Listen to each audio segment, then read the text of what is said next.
les signes qui sont dits d'hypersensibilité associés à l'atteinte hépatique. On peut avoir, qu'est-ce qu'on peut avoir comme signe d'hypersensibilité?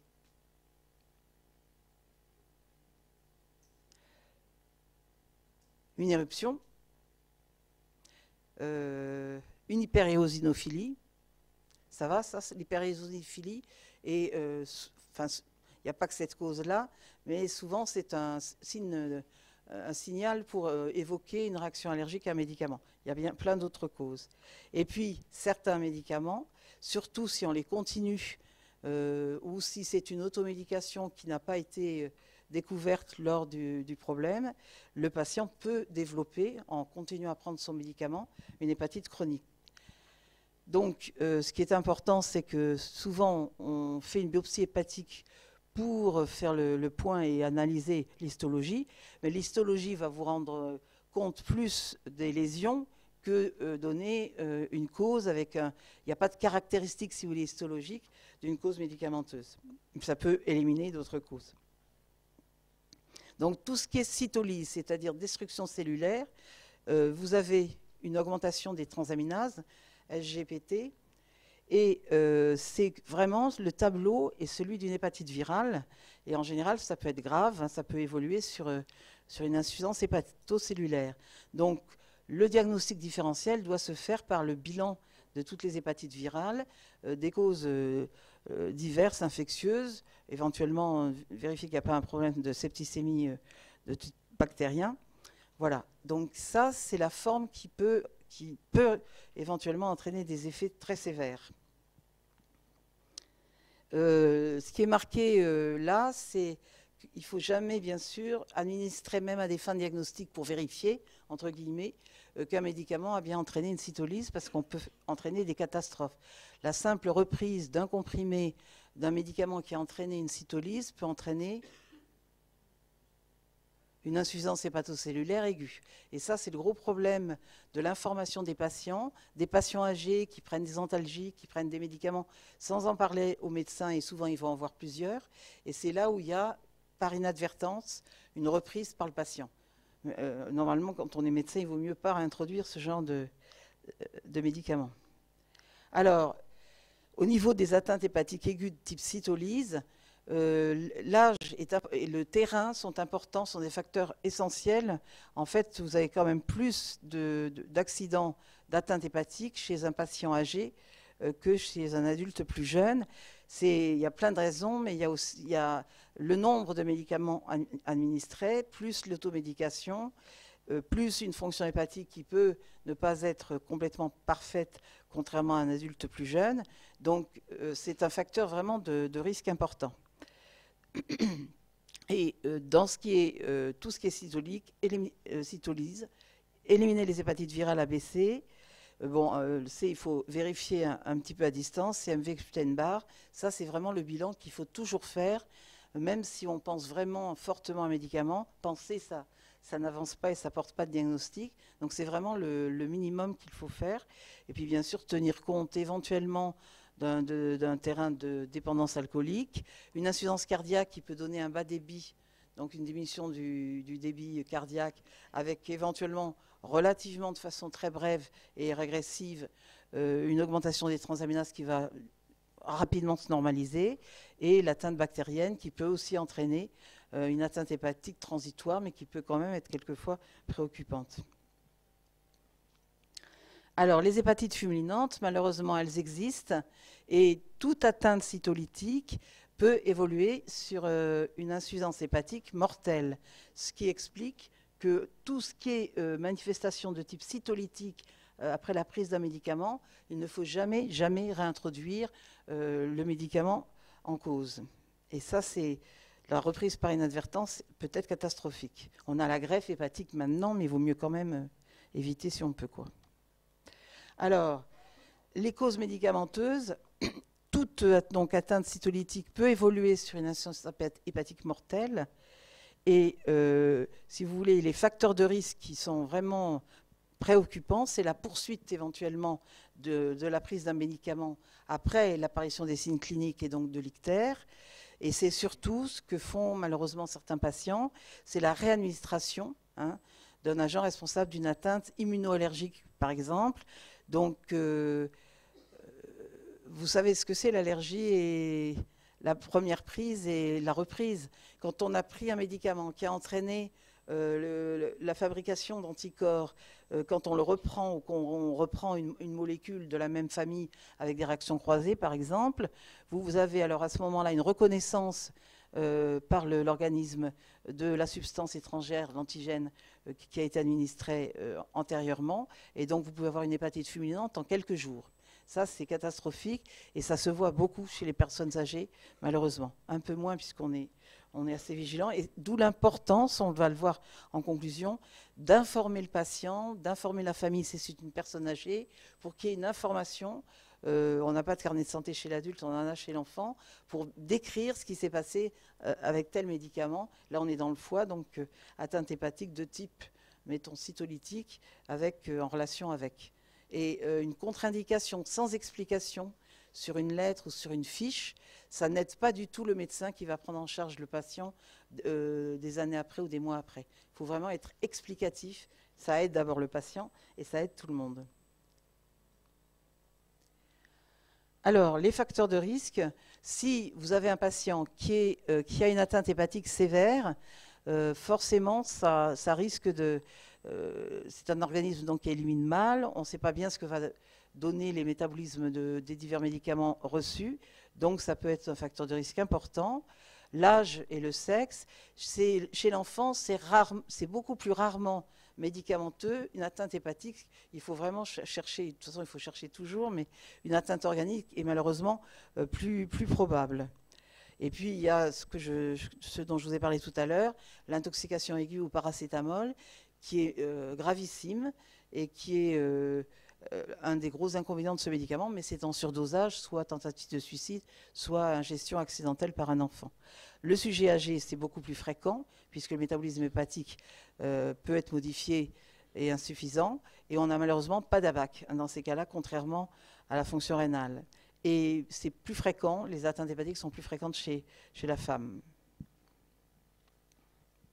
Alors, il y a des médicaments qui vont modifier le métabolisme, et chez le nouveau-né qui est immature, on peut voir des effets qui peuvent être sévères, chez le nouveau-né même à terme, et bien sûr chez le prématuré.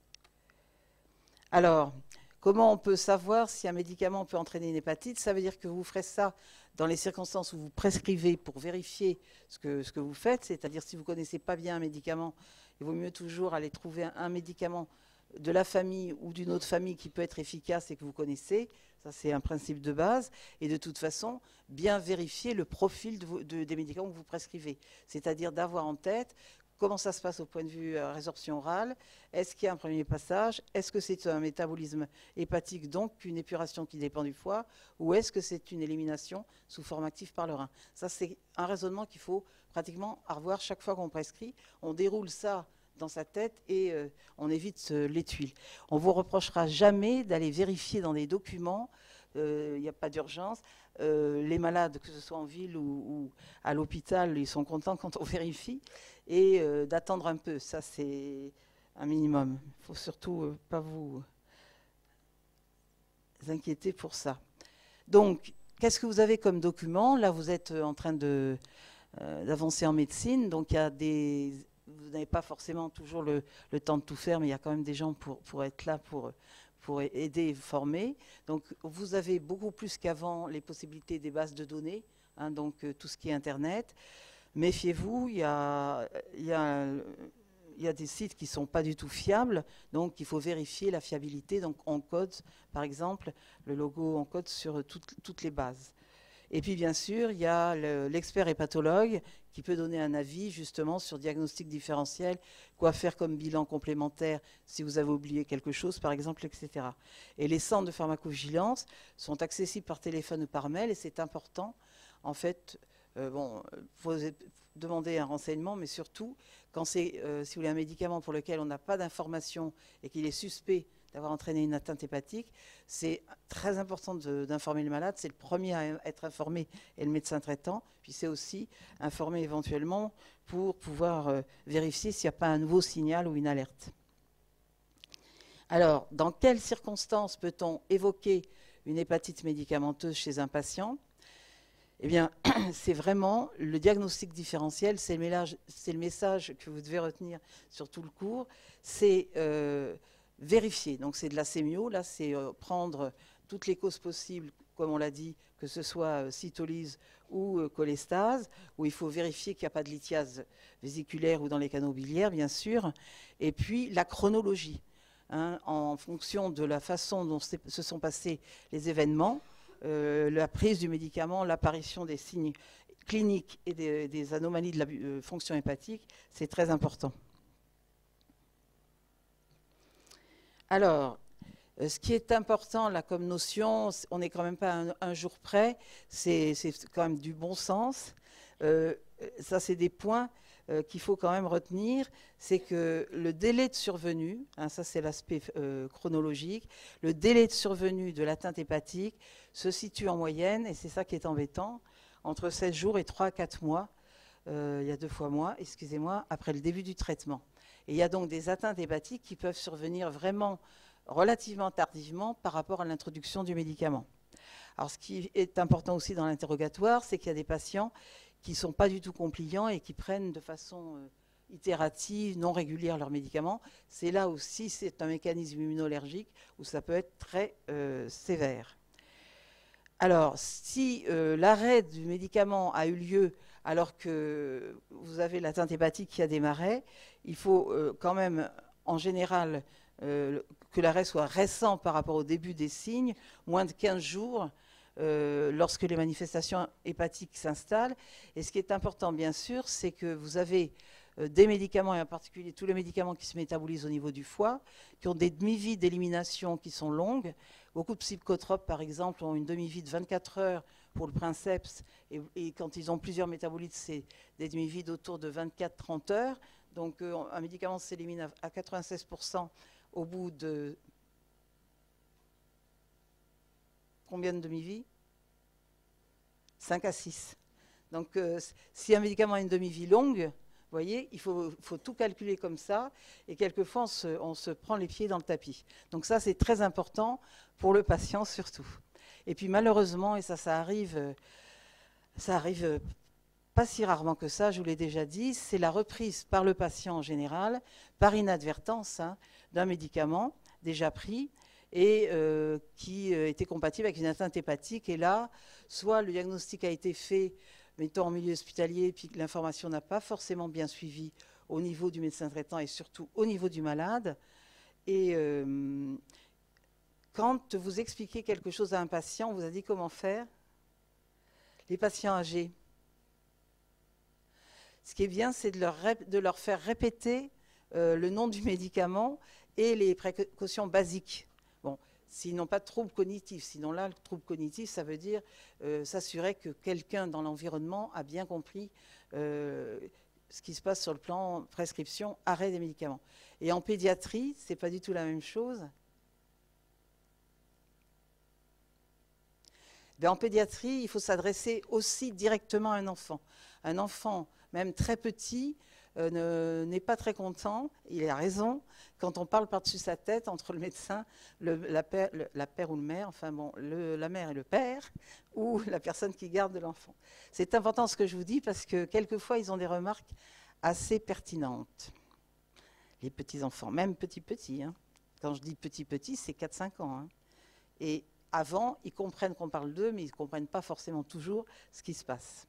Donc, la réintroduction d'un médicament, c'est totalement inéthique dans le domaine hépatique. On risque des accidents vraiment gravissimes. C'est ce qui arrive pour les patients qui le reprennent eux-mêmes. Donc, toujours dans le point 9, dans quelles circonstances peut-on évoquer une hépatite médicamenteuse? Bon, ben, c'est un médicament qui est connu, on a la bibliographie, pour être hépatotoxique. Une éosinophilie dont je vous ai parlé qui signe une origine éventuellement d'hypersensibilité, une éruption cutanée qui signe plutôt une origine immunoallergique ou d'hypersensibilité. Et donc ça c'est important parce que ça vous permet de savoir qu'une reprise par inadvertance d'un médicament, il suffira d'en prendre une fois et ça peut déchaîner une réaction hépatique gravissime avec insuffisance hépatocellulaire. Et puis, le gros problème, c'est les médicaments relativement récents et pour lequel on n'a pas suffisamment de données bibliographiques. Et c'est là où c'est important de faire le point et de le signaler pour essayer d'améliorer les choses. Et alors, en rouge, je me répète, mais c'est très très important, aucune des causes habituelles d'atteinte hépatite aiguë, virale, anoxique, d'ischémie vasculaire ou biliaire n'est présente. Donc ça veut dire qu'il y a forcément un bilan très complet qui est fait lorsqu'un patient a une atteinte hépatique, parce qu'on peut passer à côté d'une pathologie qui peut être curable, et puis ça peut être dramatique après. Alors qu'est-ce qu'on doit faire en cas d'hépatite médicamenteuse? Bon, déclarer le cas au centre de pharmacovigilance, c'est très bien, mais ce qu'il faut, c'est pas se planter pour le patient. C'est ça qui est le plus important. Donc, quand on a fait un diagnostic, qu'on a retrouvé le médicament en cause dans cette toxicité hépatique ou réaction immunologique hépatique, c'est que le patient doit avoir l'explication, clairement, prendre son temps pour expliquer, ce qui peut prendre du temps, parce que les patients ne comprennent pas toujours très bien, et ce n'est pas facile, l'atteinte hépatique, et donc donner une information écrite avec la description de la symptomatologie. Alors, au niveau des listes, les gens ne sont pas d'accord, et je crois qu'il faut être extrêmement prudent sur... On a tendance à se dire, bon, on va donner la liste des médicaments qui éventuellement contiennent telle molécule, ou d'une même classe qui peut éventuellement entraîner des réactions croisées. Et là, attention, vous avez les génériques, vous avez des nouveaux médicaments, des nouvelles spécialités. Je pense au paracétamol, par exemple. Il y a des tas de spécialités qui sortent, qui disparaissent, etc. Donc les listes, c'est dangereux. C'est beaucoup plus positif, je dirais, de donner une liste positive, c'est-à-dire que dans tel domaine de pathologie, tel et tel médicament sont possibles. Vous voyez, de donner plutôt l'aspect positif, c'est d'abord ça rassure quelqu'un de ne pas avoir toute une liste non expliquée. Donner une liste et pas expliquer, c'est le contraire de ce qu'il faut faire, quoi. Voilà. Alors, est-ce qu'on peut prévoir la toxicité hépatique d'un médicament? La toxicité, justement, on peut avoir des moyens de prévoir, contrairement à la réaction immunoallergique. Donc, il y a les hépatites médicamenteuses prévisibles car la toxicité est directe. Là, vous allez avoir un grand nombre de sujets qui prennent le médicament qui sont atteints, relation entre la dose, la posologie, j'aurais dû mettre posologie plutôt que dose, et la toxicité, et l'hépatite est reproductible chez l'animal. Alors, un médicament comme ça, ça sort toujours, enfin, ça aboutit à une autorisation de la mise sur le marché. Dans quelles circonstances on va mettre sur le marché un médicament qui, déjà, éventuellement, dans les essais cliniques, peut entraîner des atteintes hépatiques? Mais tout dépend de la balance bénéfice-risque. C'est évident que vous n'allez pas avoir le même raisonnement pour un traitement antirétroviral du sida, par exemple, pour un traitement anticancéreux. Certains anticancéreux sont utilisés alors qu'on sait qu'il y a une toxicité hépatique qui n'est pas négligeable. Je parle là vraiment de toxicité. Et on peut quand même prévenir justement la survenue suivant le type de pathologie, mais c'est quelquefois la seule alternative dans une situation très sévère. Donc ce n'est pas du tout la même chose qu'un médicament pour une rhinopharyngite, enfin je vous dis n'importe quoi, pour quelque chose de très très banal. Et malheureusement, là on a un peu fait le nettoyage, mais il y a des médicaments qui ont été longtemps sur le marché, qui n'avaient pas d'activité bien claire et qui n'étaient quand même pas anodins. Et puis bien sûr, le plus fréquent en général et le plus difficile à gérer, c'est les hépatites médicamenteuses imprévisibles. Seul un petit nombre de sujets prenant le médicament vont avoir une atteinte. Et il n'y a pas de relation, ça c'est important, entre la posologie reçue et l'effet qui peut survenir à tout moment. Il y a des médicaments toxiques, ça sera au moment de l'augmentation d'une dose que le bilan hépatique va être perturbé, et on le sait, donc on surveille. Là, pas du tout. Et on n'a aucune donnée en faveur d'une atteinte hépatique dans les données animales et souvent dans les données cliniques. Tout ce qui est allergie passe en général à travers tous les essais cliniques, puisque c'est rare. Donc on peut très bien ne pas avoir de signal dans les essais cliniques. Donc ça peut être, et c'est là que ça devient compliqué parce qu'on s'est aperçu que c'était vraiment complexe avec les systèmes de métabolites et de plusieurs métabolites. Ça peut être une atteinte de type mécanisme immunoallergique ou d'hypersensibilité, c'est la même chose, qui peut être dirigée contre le médicament lui-même, contre le princeps, mais aussi contre les métabolites hépatiques du médicament. Ça peut être lié